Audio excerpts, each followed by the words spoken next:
one possible way this can work. We have to be a team. We have to do this. We have to do this. We have to come here. We have to be there at a certain time. We have to get down there before traffic, and we get it done. Why is it always on his schedule? It is. It's his schedule. His schedule. His schedule. Not mine or yours. I know. Who made him the boss? I might have. I had that little. I had a bad night. You got to be kidding me. He's No. the editor and a camera guy. He is not in charge of us. Yeah, but he's taller. Everybody's taller than me. I know. We got to get this done. Okay, we got to make it work. It's Let's just do it me and our you. way. Me and you, you and me. Let's do it. Let's do it. Yeah. Come on, guys, let's get moving. Batting practice is going to start in a half hour. Let's go, fellas.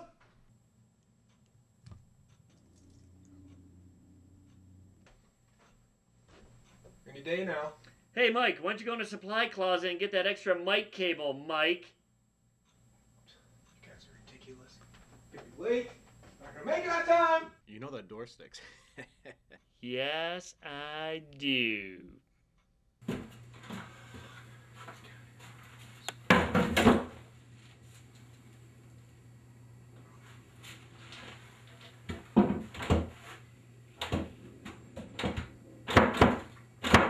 Guys!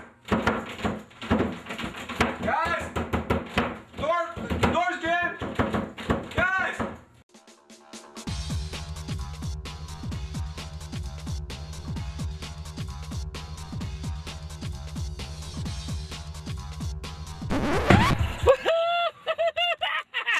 Here we go. He's locked in the supply room, going to mic cable. We got the camera. We're going to Comerica Park. We are going to film Sports Talk 60 with no crew today. And it's our schedule, not Mike's. We'll do whatever we want. We left him plenty of soda, plenty of food. He's going to survive for a couple hours. I hope we turn the air on. Uh-oh. It's fun to watch a funny show when you're at home or on the go. It's fun to catch up on the twists they're talking about. It's fun to watch new movies right away. They're on demand, not on delay. If you're through with satellite, come on and shout. It's fun for you. It's fun for me. Come on, everybody, to Xfinity. Come on, everybody, to Xfinity. I'm joined with Denny Cap, radio personality, WDFN. You may hear his voice on the airways. He's going to share one of his greatest moments in sports history that he covered here as a radio personality in our city. Well, I was in the process of doing a radio update for JT the Brick on Fox Sports Radio from the Detroit Pistons game against the Indiana Pacers back in 2005, I believe it was, and it was the Malice at the Palace. And Ron Artest got into his little spiel with Ben Wallace, but I was just finishing up an update with Tom Looney and JT the Brick, and it was kind of confusing because I heard a lot of bickering and screaming, and as I'm hanging up my phone, I feel water on my back. And I'm like, wow, this is really odd. Like, where did this come from? Because I'm in the second row of media seating, and behind me is a large walkway before you get to the first row of the stadium seating. And as I'm turning around to figure out where it came from, I hear people shouting. And as I turn back towards the court to see what they're shouting at, he literally jumps over the table in front of me. And I have this little still shot from one of those ESPN behind-the-scenes types things where I had stopped it. And you see me like this, gripping for my life. And I'm like, I got a book in front of my face because I'm afraid that he's going to come at me. Very scary moment. And then as the whole thing unraveled, it was really just kind of exasperating to just kind of see the chaos ensue. And then to realize I needed to grab my mic.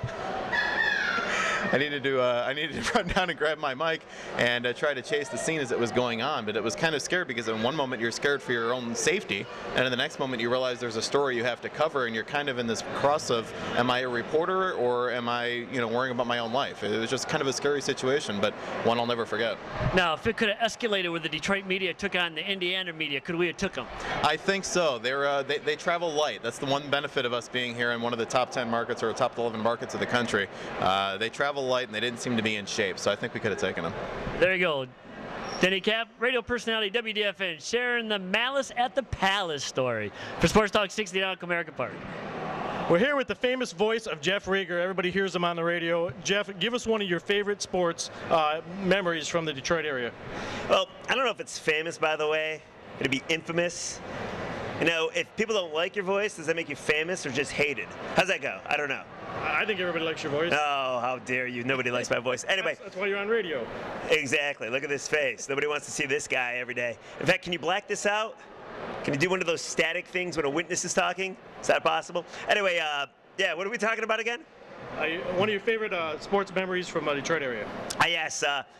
You know, mine is, and obviously there's a lot of them, but I would say one that always pops in my head, it was 2007, it was late August, and myself and Dennis Fithian, who works at the station, were doing pre and post game for the Tigers. And when there was a rain delay, we had to fill, and we had this beautiful setup. It was called a hotline, I believe. It was a red box, and we had a mic like this, and if I may, we kind of had to switch back and forth when we were talking to each other. So if you wanted to say something, you would say something, but then I would have to grab the mic back to say what I wanted to say. It was this awful, janky setup.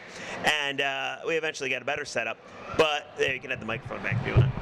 But later on, obviously there was it was Tigers-Yankees. It was a Friday night. It was a big series. The Tigers were like 2.5 games out of first place, I believe, at that time. And it was a giant game, sold out. And it started raining at about probably 3:30 that afternoon. Did not stop until 11 o'clock. And you knew they could not cancel it. They were going to do everything like they do late in the season to get the game in. And they did. The game started at 11 o'clock. And I remember calling people. People were calling me. What are we going to do? We got tickets. Because once you come into the ballpark, you can't go back out. So they got you once you come in. So people were hovering around Comerica Park enjoying themselves. 11:04, I think, was the first pitch. They get the dry zorb on there and they start going. Game goes and it goes and it goes. And so many people went home throughout the course of the game. Goes to extra innings. We're talking 1 a.m. you're playing, 2 a.m. you're playing. I kid you not, I always thought there was a baseball curfew. I didn't think you could go past 1 o'clock local time. Obviously, I was wrong. Game hits 3:30, extra innings, still going, and it was just so bizarre. I remember it so vividly. Looking out, there was literally probably about 5 people in the stands at that point, and I see A-Rod, and I see Jeter, and I see, Mariano Rivera in the pen, and Pettit was there.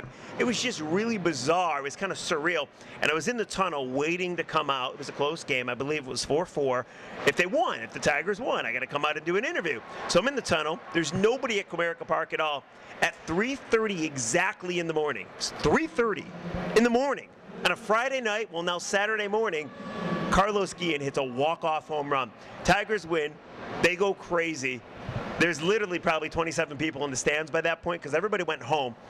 And we had the choice after we got done with our post-game stuff. We could go on and do a post-game show, or we could not. So Dennis and I are like, well, what the hell? Why not do a post-game show? You know, that's very memorable. We went on the air at 4 in the morning, went to 6 in the morning. I kid you not, full phone lines the whole time.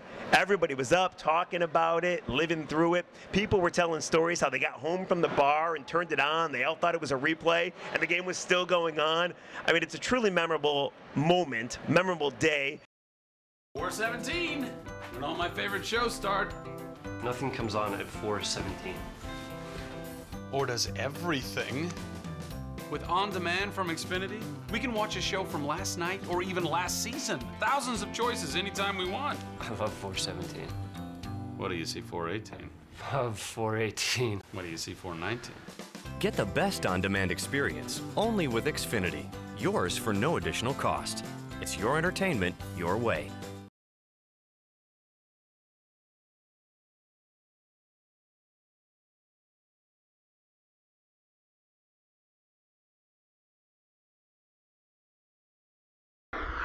Our next guest needs no introduction. Obviously from Fox 2 Sports, everybody knows her as Jennifer Hammond. We know her as the Hammer here in the media, and one of the all-time nicest people that I know here in the media. Thank you, John. Very nice of you. And you're very, well, you are kindly the nicest, one of the nicest I've ever come across here with all the sports. What we want to ask you, obviously, is one of your favorite moments in Detroit sports history that you've covered. Well, it's a fairly obvious one, and I'm sure that there's a lot of other people that have the same memory, but seeing Steve Yzerman lift the Stanley Cup over his head in '97, at Joe Louis Arena when they beat the Flyers to win their first cup. It really was an amazing moment, and I had goosebumps and even some tears, and I was covering the event, but I went up to the stands, I met my husband, and there were some other people behind us, people we didn't know, but there was an older gentleman that I'll never forget. He must have been at least 65, 70 years old, so he remembered the other cups from the previous Wings teams that had won, and he was literally crying, sobbing, tears, and they were tears of joy. And so it was really an amazing thing. Like, I still even get goosebumps to this day thinking about it, because that memory is just emblazoned in my head, because I really think that when Steve Yzerman lifted that cup over his head, it was lifting a huge weight off the shoulders of all Detroit sports fans, because Detroit didn't have a whole lot of winning up until that point. I mean, I think we really have come on the map more recently with the Tigers and certainly the Wings 4-cup run, but the way that they lost in '95, and I saw the terrible lows of that series when they were swept by the Devils, and then to see Yzerman in that moment of exultation was really memorable, and it's one that I will never ever forget. And I'm blessed that I got to cover all of those cup teams and Steve Yzerman. He was a great hero for Detroit sports. But also the fact that I was able to go into the stands for that evening and watch it like a fan and interact with other fans, I think it was really special for me. And like you pointed out, the days of the Wings through the 70s weren't the best teams, and through the early 80s, I remember growing up and seeing the same thing, so I feel the same way when Yzerman won and the Wings took the Cups. It was just a great thrill to see that happen finally. Yeah, and you know, and hockey is such a great sport, and for those of us here in Detroit and other original 6 cities and major sports cities, you realize when you watch a Cup run unfold, I mean, obviously you don't know from the beginning where it's going to go, but there are so many moments once you finally get to that pinnacle and a team wins a cup, and you see all of these little moments along the way, and you're like, that was a turn, that was a twist, that was a moment, you know, when something shifted a series, and you really had a feeling that a team was destined to win. And I think that there's no other sport, obviously there's no other trophy and championship like the Stanley Cup, and it takes so much sweat and blood and hard work to win it. That's why we don't see as many repeat champions anymore. Those Wings teams obviously were special, but it's something I really have grown to appreciate living and growing up in the Midwest. Well, there you go. One of the great stories from Jennifer Hammond, one of the nicest personalities here in Detroit media, folks. Thank you. Sports Talk 60 from Comerica Park. We're here again with Detroit media mogul, Ron Cameron. Ron, you got another story for us. Define mogul. Historian? Anything you got for us? Legend. Legend. Legend works great. Legend in his own mind. In my own mind. Kind of like John. Nobody else's mind. Give us one of the greatest stories you have in Detroit history. Oh, I've got so many of them. I gave a couple last time, but I remember the Denny McLean 31 win, and I went, and as a matter of fact, with one of the Pistons who was living with me at the time, Rich Neiman. You old timers remember him, a 7'1" guy out of St. Louis University, who's now the world's tallest baseball coach in high school in St. Louis. Rich was later traded to Milwaukee, and he thought he was going to start over there. And lo and behold, they got Lou Alcindor, and so, which is Kareem Abdul-Jabbar, so we didn't start.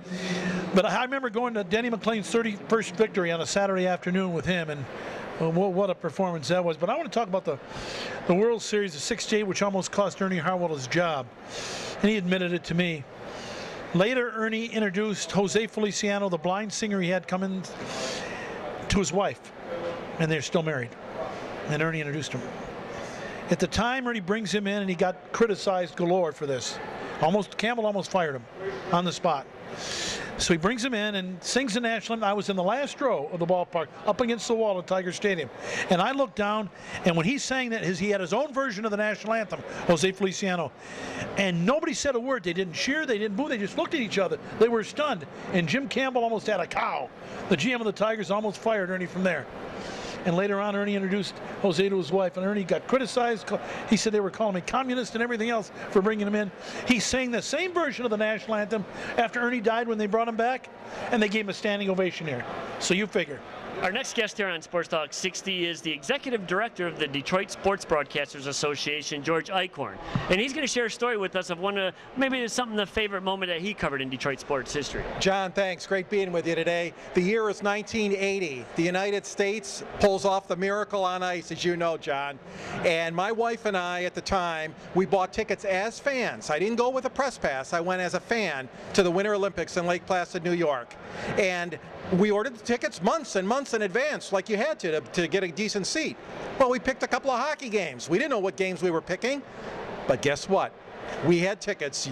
You know where this is ending up, to the game, the Miracle on Ice, as my wife and I sat in the stands. And then there was a gentleman named Ron Cameron, who I used to work for, the sportscaster, as we know, in Detroit, and he wanted me to phone a report back to him on WXYZ on the radio. So I was able to run between periods whenever I could find a payphone. There were no cell phones back then, to give him reports on the game back to WXYZ 1270. So that is one of my highlights. In fact, I was talking to some friends the other day, that has to be my #1 sporting highlight of all time, being there for the United States victory over the Soviet Union in February of 1980. I was still a teen back then, but I always watched the movie Miracle. I can watch it.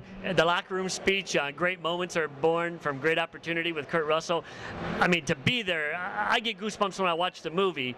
It had just be thrilling to be there. Yeah, and you're right. It was unbelievable to be there. My younger sister made a little sign. She had the Olympic logo for Lake Placid and an ABC logo. So we held up a little banner. We don't know if, my wife and I don't know if it ever got on television, but it was our little way of cheering. You know, there were tons of people with American flags. I mean, it was just a fantastic moment. Jimmy Craig in goal, and just everybody on that team. Mark Wells, what a great game and a great memory for me. And as we all know, they went on to win the gold medal, coming back in another game.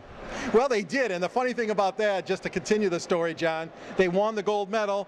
My wife and I were on our way to Montreal because we had tickets for the Red Wings Canadiens game. So after we left Lake Placid, we went up to Montreal, saw the Red Wings play. They lost, but that was another great experience. But so I actually missed watching the gold medal game because we were driving at the time. Well, there you go. George Eichhorn, Executive Director, Detroit Sports Broadcasters Association, joining us on Sports Talk 60. With Xfinity, you can watch on-demand movies and shows online, just like you do on your TV, anywhere you want. The world is your living room. Coaster. It's mahogany, so you know what I mean. Take your TV to go. Watch on-demand movies and shows, even from Showtime and HBO. Online, anywhere, anytime. It's your entertainment, your way. Yours for no additional cost. Only with Xfinity. Get started at xfinitytv.com.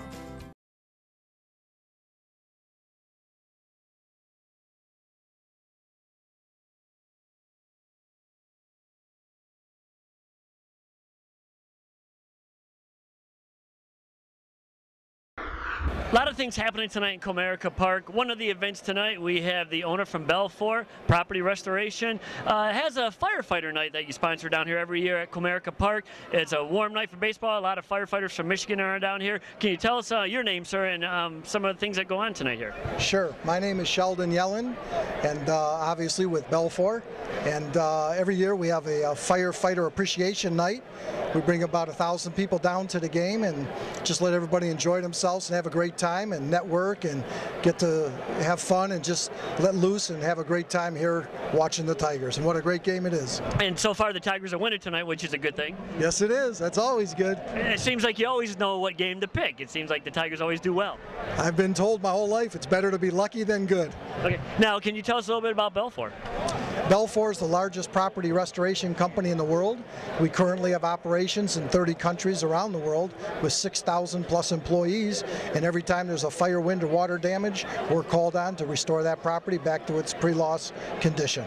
And we're walking around tonight, we see a lot of the firefighters eating, a lot of their kids are down here, they're with their spouses, a lot of good food, a lot of good drink, and I'm sure all these guys appreciate what you do every year for them. Well, it's just our way of giving back, and these guys are putting it out every day for us all over. And you know, when they're called upon, they get up at 1, 2, 3 in the morning, go put out fires, save people, help people with EMS issues and things, and just our way of saying thanks from the community. And it seems like every year they get a good trinket.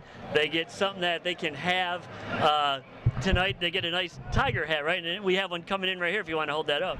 We do. We give them a nice little token of the night, and on the back is the date, and everybody keeps them throughout the years, and there are guys that have 12, 13, 14, and 15 years back, right up in a row. It's pretty nice. And we have Kurt, who's one of the, you said, managers, estimators for Belfour, and also what's unique is you're also a firefighter out in Brighton area township. Yep, part-time fire lieutenant in Brighton. So what does this event entail? How does this all come together? Really what it is it's, Belfour pulls everybody together, invites all of the fire department community to come down and kind of enjoy their time among other firefighters, and also to kind of come out and network with everybody and see all the folks at Belfour as well, because we obviously appreciate everything that they do on a day-to-day basis and the relationships that we have with them as well. And you just walk around here in this little Pepsi porch area, everybody's eating, everybody's having a good time, they get the free hats, and it just seems like everybody's having a good time. Absolutely, everybody's having a great time. It's a nice, relaxed atmosphere. A lot of these guys don't get to see each other unless they're in a class or they're at a conference or something like that, so it's a great opportunity for them to come out, see each other, spend some time together, and be able to kind of let their hair down. Okay. Anybody out there you want to say hi to? If Scott's working shift down in Romulus, like to say hi to Scott, and also say hi to all the guys in Brighton. Okay. There you go. And also on Brighton, we have Ron Savage, who's actually a Fox 2 personality. We know Ron pretty well, and of course you get to work with Ron Savage. And the unique thing about Ron is he also serves with the Brighton Area Fire Department. He does. Yep. Ron's another. He's a sergeant out of our department at Station 32 strong. So say hi to Ron as well. All right, there you go. And all the guys out in Romulus Fire too. We want to shout out and say hi. Lieutenant Laddick out on shift tonight, and of course the big shift A shift works tomorrow. So that's the crew. That's all right, guys. Thanks. All right, we're out here from Comerica Park with the Belfour and the Firefighters Night for Sports Talk 60. Guess I don't count. Metro Airport guys do rock. Yeah. Thanks. It's a hot ball game here down at Comerica. We found some sports fans here, and we are Mary and Mike, Nathan, Zach. And some of you viewers out there may recognize these folks. Natalie for sure would probably recognize you guys. Sure. But obviously you're having a good time down here at the ball game? Oh yes, a little bit warm. Yeah, it's good to see Prince doing what I taught him to do. So you taught Prince to hit, I take it? Yes, and run. Yeah. So I take it Prince is your favorite player? Me and Prince are like this, we go way back. Prince and him are like that. Who's your favorite player? We don't even know no Tigers. She's stumped. Cabrera. The Mexican guy? The Mexican guy, which would probably be not even Miguel Cabrera, but yes, that's okay, probably Latin American. How about you guys? Probably Cabrera. I like the Cardinals. We got a Cardinals fan in the house. There you go. He won't get beat up too bad tonight, folks. So you guys having a good time down there? Is it the first ball game this year? Yes. This year, yes. Yes, this year. Yeah. For you guys too? Yeah. Yeah. I tell you, with the people up front here, the guy who taught Prince Fielder how to hit. Yeah. Go Tigers! Go Tigers! There you go. We found one of the young teens here at Comerica Park sporting a Texas Ranger hat. Why do you like Texas Rangers? I don't know. This is my school hat actually. Oh, it's a school hat. It looks like a Texas Ranger, but I do know that you have a relative that plays for Texas Rangers. Yeah. Who is it?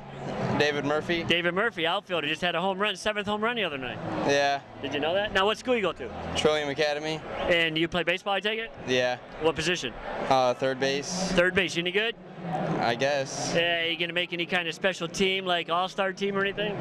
No, we already lost in districts. Ah, lost districts. So what was your batting average this year? I don't really remember. You're not keeping stats? No, not really. Any stolen bases? Any home runs? I didn't get any home runs. I got a couple of stolen bases, though. Hey, we found a youngster here at Comerica Park. He's decked out in it looks like a shark tooth necklace and a tiger hat and a nice white tank top. What's your name? Trevor. And who are you rooting for tonight? Tigers. Tigers. Are you a St. Louis Cardinal fan at all? No. Oh, he says no, but off camera, folks, he was a St. Louis Cardinal fan, weren't you? I guess. You guessed. Do you have any favorite Tigers? Miguel Cabrera. Miguel Cabrera. Why do you like Miguel? He's a good hitter. What's your favorite sports show? Sports Talk 60. Sports Talk 60. Sports Center. Sports Talk 60. What is it? Sports Top 60. Sports Talk 60. There you go, from one of the youngest fans of Comerica. There he goes. Look at that shark tooth. You got that shark tooth in there? It's shark. He got him himself, folks. He wrestled a shark, took the tooth out. And the card, please.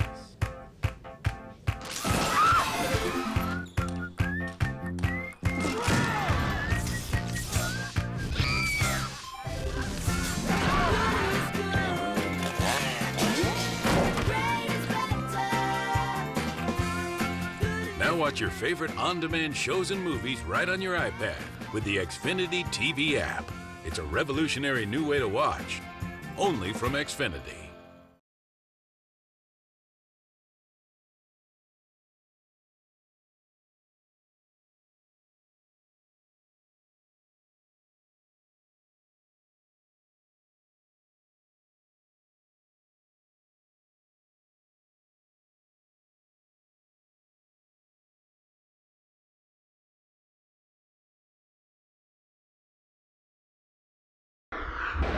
So it's been a great day today, Kevin. Me and you actually took the reins of the sports show, and we're the whole crew today, cameraman, host, PAs, and all that stuff. I think we can do this whole thing by ourselves from now on. We don't need the editor. We don't need a camera guy. We just need each other. Are you really? I mean, it was actually tough, though. I mean, we always give Mike, our editor, and the PAs a hard time, but we actually had to hold the camera today, and it was tough holding it still, holding it in shot, and holding it for the whole interview. I was tired. It was definitely a lot harder than I ever thought, and I give Mike and the guys a lot of credit.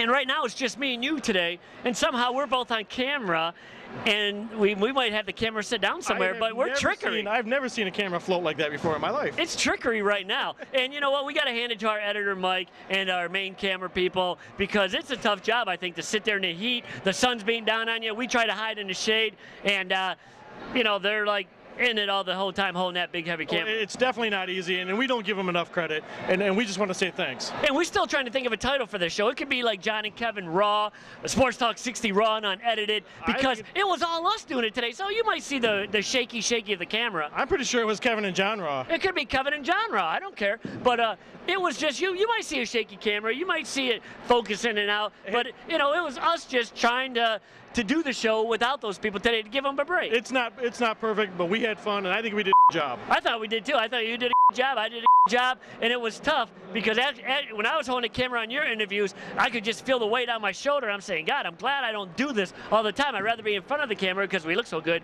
But it was just tough to be behind the camera and holding that thing. It was sweaty. I had sweat pouring down. There's nothing I could do. No, you know what? I give them a lot of credit. I guess I give you and I a lot of credit. This is not as easy as everybody thinks. You know, getting in front of the camera and being behind the camera, it's a lot of work. And I remember, I think I was filming you with Jeff Rieger, and I could see, or you and Ron Cameron, I could see Jeff Rieger's shadow come in, and I said, how do I get rid of this shadow? Do I zoom in? Do I zoom out? I say, I can't do nothing. It's things you don't think about, and that's what Mike and everybody else takes care of. Yeah, that's right. And we rely on the editor to make it so good, and the cameraman, but he definitely should use this stuff.